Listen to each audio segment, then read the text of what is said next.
Sang-ayon po ako dito sa statement ni former Senator Antonio Trillanes. Di bali na daw na si Mr. Robin Padilla ang ipantapat sa kung kanino man sa 2028. Huwag lang daw talaga si Sara Duterte. Huwag lang daw talaga yung taga Davao. Siguro naniniwala din si former Senator Antonio Trillanes na wala na rin naman talagang mahihita si Mr. Robin Padilla. Nagkataon lang sinuwerte ng mga panahon kaya naging number one senator. Pero pagdating sa pagiging presidente, malabo yan. Hindi pa po nababaliw ang mga kababayan natin. Sa ipinakita niya rin bilang senador ng mga Duterte, hindi ng taong bayan, siguradong marami ang nagsisisi. Marami na ang nagsisi na nailuklok etong si Mr. Robin Padilla. So wala na ito. O ayan, yan kasi ang pinagmamalaki ng kampo ni Digong, ng mga nasa paligid ni Digong. Katulad din ng Panelo na ang ipantatapat nila or ilalaban nila ay si Mr. Robin Padilla sakaling ma-impeach nga si Sara Duterte.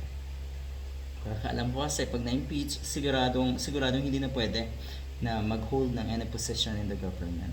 Wala daw problema para kay dating Senator Antonio Trillanes kung magiging pambato ng PDP si Senator Padilla sa susunod na eleksyon dahil ang mahalaga, ito yung sinabi niya, ang mahalaga ay makakamit pa rin ang hustisya sa mga ginawang paglabag sa batas ni Sara Duterte. Ang mahalaga ay maparusahan pa rin si Sara Duterte. Yun yung mas mahalaga. Huwag muna nating isipin yung 2028. Ito ang prioridad ngayon na maparusahan yung mga nagkasala sa batas. Balibalita na ko na nga ay mukhang bumaliktad na itong si Senator Trillanes. Hindi po totoo yon. Sa panahong ito pa siya magbabaliktad o babaliktad o kakambyo nga dahil sa final daw na libel case ng mga Duterte laban sa kanya.